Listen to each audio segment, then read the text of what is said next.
Bismillahirrahmanirrahim. Assalamualaikum warahmatullahi wabarakatuh. Selamat pagi, salam sejahtera kita sekalian. Shalom, Om Swastiastu, Namo Buddhaya, dan salam kebajikan dan salam sehat untuk kita semua. Yang saya hormati Pak PJ Sekda Kota Medan, Pak Kadis PMD dan Dukcapil Provinsi, Sekretaris Kaper Perwakilan BKKBN Provinsi, Pak Asisten Pak Sofyan, dan Bapak Ibu sekalian, di sini ada Pak Kepala Bapeda, ada Kepala Dinas Kesehatan, dan Pak Camat Medan Timur, dan Bapak Ibu sekalian, khususnya anak-anak dan juga tadi para kader yang sudah meluangkan waktunya untuk menyiapkan yel-yel maupun saya nggak tahu ngarang lagu juga sempat ternyata kader-kader di sini ternyata dalam hal ini. Dan berhubung ini katanya di Medan, di Melayu katanya harus pakai pantunnya. Tadi makanya saya heran Pak Sekda lupa pantun ternyata. Saya sendiri juga belum nyiapin tadi di jalan aja, kayaknya Pak wajib deh kalau di daerah sini gitu ya. Katanya ya saya coba-coba deh ngarang sendiri, ini nggak disiapin soalnya mas staff saya. Jadi anak perawan suka berdandan supaya nanti ada perjaka yang menyunting. Kita hadir sekarang di Kota Medan untuk belajar bagaimana menurunkan stunting. Saya mulai dengan kata belajar tadi Pak, doa dari Pak Kawa tadi, katanya udah benar bahwa kita ingin belajar sebetulnya di sini. Bagaimana Medan bisa menurunkan 9,6% setahun dalam 1 tahun. Sekarang tinggal 5,8. Jadi ini sebetulnya udah sangat-sangat baik gitu dalam hal ini dalam kaitannya dengan stunting. Jadi kalau tadi ngeliat anak-anak yang baik yang nari di depan maupun yang nari di sini dan main angklung, itu jelas nggak ada yang stunting. Kalau ada yang stunting nggak mungkin mereka bisa menghafal dan juga bermain dengan baik dalam hal ini. Jadi kemarin semalam Pak Kepala Bapeda, Pak Benny sempat melaporkan bahwa sudah ada bukan hanya survei tapi sensus di Medan ini. Dan ternyata di Medan ini sudah sangat jelas hanya sekitar 208 yang tersisa. Balita yang mungkin suspek stunting dalam hal ini. Jadi saya pikir kalau sudah by name by address sudah sangat jelas penanganan kita untuk yang stunting. Nah tapi kegiatan ini, kegiatan pemantauan dari pengukuran dan intervensi serentak ini dilakukan untuk mencegah terjadinya stunting baru. Jadi lebih kepada pencegahan. Kalau yang tadi 208 itu mungkin lebih pada penanganan supaya mereka bisa tidak stunting dalam hal ini. Tapi kalau sekarang yang disebut dengan pengukuran dan intervensi serentak itu lebih kepada pencegahan supaya bisa zero stunting baru dalam hal ini. Supaya nanti Pak Kadis Dukcapilnya juga nanti bisa menghitungnya juga lebih mudah gitu dalam hal ini. Tidak ada lagi anak-anak di bawah 5 tahun dan di bawah 2 tahun yang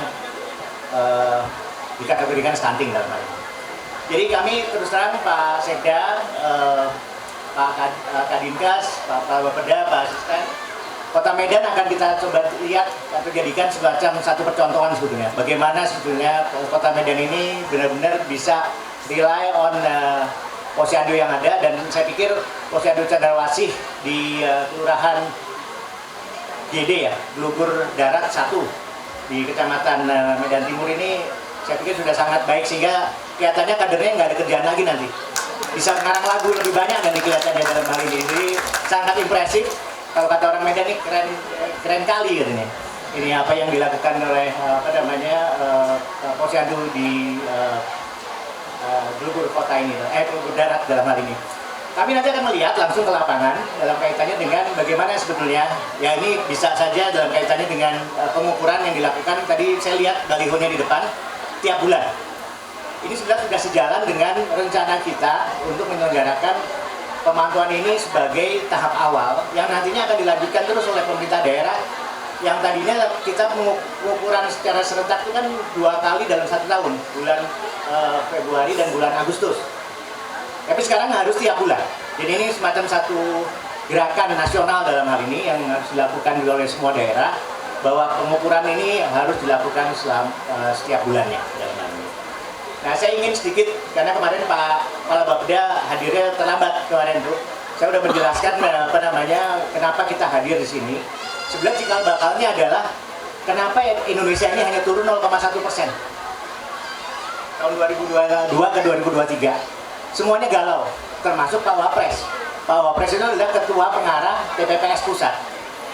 Dan saya kena getahnya kan, karena saya deputi di Wapres dan kemudian ditugaskan bagaimana kita mencoba untuk melakukan percepatan. Jadi istilahnya dalam tanda kutip, angka SKI itu perlu dikoreksi, istilahnya seperti itu.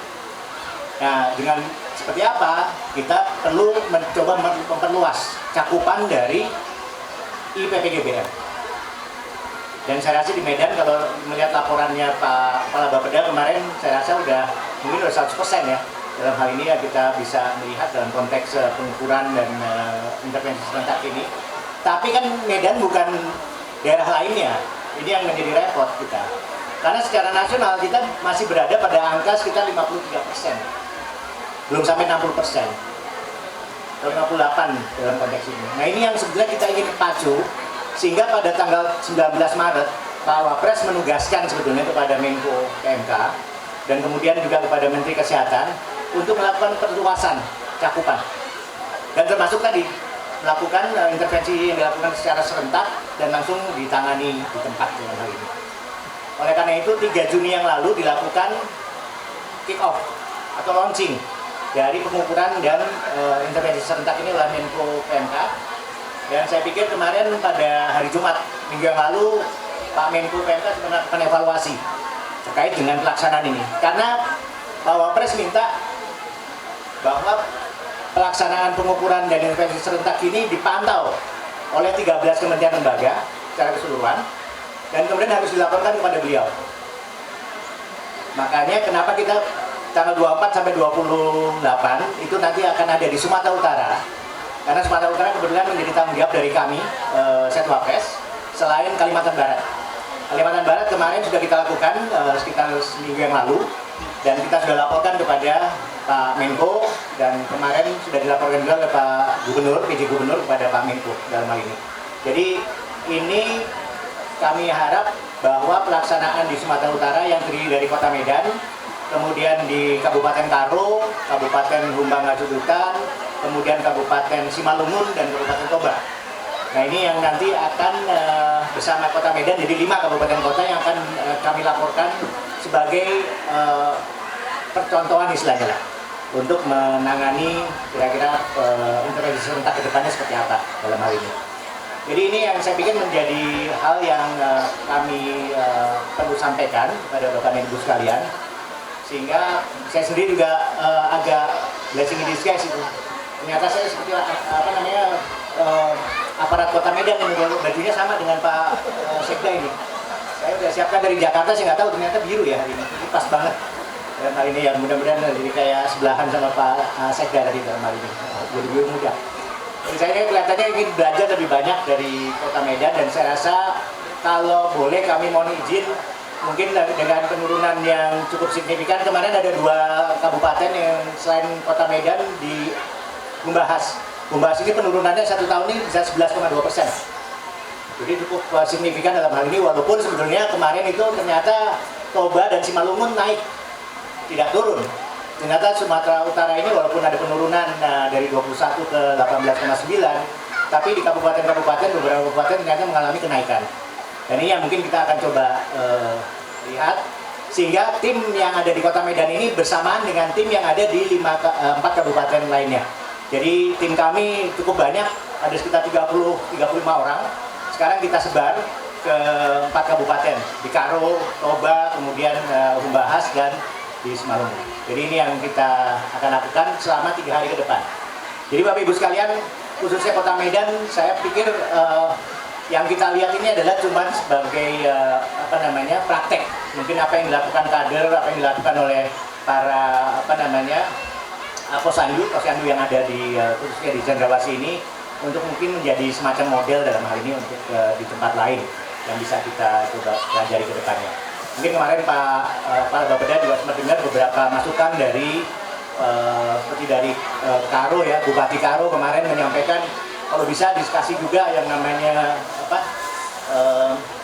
susu atau insentif lah supaya orang mau datang. Kemudian saya baru belajar kemarin ada yang namanya Simalungun atas, Simalungun bawah. Saya sempat terenyuh juga, waduh, gua jadi bawah nih, saya pikir saya orang Jawa soalnya. Jadi dari Simalungun bawah. Ternyata jadi ada atas di bawah, baru tahu saya kemarin ini kan. Jadi ada banyak hal yang kita bisa pelajari dari ini, termasuk tradisi etnis. Ini ternyata juga sangat mempengaruhi apa ya istilahnya atensi mereka untuk hadir. Jadi tanpa disuruh, kemudian ada yang polanya adalah jemput bola dan sebagainya. Jadi banyak hal yang menjadi apa namanya pembelajaran bagi kami di tingkat pusat, bahwa antara daerah satu dengan daerah yang lain itu sangat berbeda antara penanganannya dan juga resultnya atau hasilnya ataupun outcome-nya dalam hal ini. Jadi intinya Bapak Ibu sekalian, kalau saya boleh menutup apa namanya penjelasan kami ini, jadi intinya adalah output ataupun outcome yang diharapkan dari penyelenggaraan pemantauan ini adalah akan menjadi semacam satu model ke depannya, karena mungkin kalau Bapak dan Ibu sekalian, terutama Pak Kadinkes ya, sudah ada juknisnya Pak ya, dari apa namanya, dari Kemenkes, dari Dirjen Kesmas, dan itu yang nanti mungkin akan kita jadikan semacam satu model untuk pengembangan tiap bulannya nanti ke depannya dalam hal ini. Dan saya rasa mungkin Pak Sekretaris perwakilan BKKBN, kita juga punya yang namanya 10 pasti Pak ya, yang sudah ditugaskan juga oleh Pak BKKBN kepada seluruh perwakilan untuk nanti juga untuk memantau atau mengawal, istilahnya mengawal dan memantau pelaksanaan dari pengukuran dan intervensi serentak ini. Jadi itu mungkin Bapak Ibu sekalian, terutama Pak Sekda, makasih atas sambutannya. Saya pikir ini beyond my expectation sebetulnya, sangat menarik, dan terus terang kami dan tim kami akan belajar lebih banyak dari Kota Medan dan juga nanti seperti di beberapa kabupaten lainnya yang kita kunjungi dalam hari ini. Insya Allah apa yang kita lakukan ini bisa memberikan manfaat dan juga pembelajaran bagi daerah-daerah lainnya yang masih berjuang untuk menurunkan stuntingnya yang relatif masih tinggi dalam hal ini. Saya rasa angka 5,8 kalau dibandingkan dengan IPPGBM yang tinggal 0,13, saya rasa itu yang mungkin bisa lebih tepat ya. Kalau 0,13 berarti tinggal 200-an orang yang mungkin ya, nanti kita tinggal lototin dalam hal ini. Tapi yang penting tidak muncul stunting baru, itu yang penting. Jadi itu adalah tugas dari kita semua yang ada di sini untuk bisa mencegah jangan sampai terjadi stunting baru. Itu aja sudah kuncinya. Jadi mudah-mudahan apa yang kita lakukan sekali lagi untuk bisa mencegah stunting baru ini bisa kita upayakan bersama untuk itu. Dan saya rasa itu yang bisa kami sampaikan, dan sekali lagi terima kasih atas sambutannya Pak Sekda mewakili Pak Wali dan juga Bapak Ibu sekalian dari OPD di Kota Medan dan juga Pak Imgan dari Provinsi. Terima kasih Pak Sekretaris perwakilan juga hadir kemarin, kami ketemu dengan Pak Kaper dan sudah minta dukungannya untuk itu. Dan akhirnya saya tutup dengan ucapan alhamdulillahirobbilalamin. Wassalamualaikum warahmatullahi wabarakatuh. Shalom, salam sejahtera kita sekalian. Horas. Terima kasih.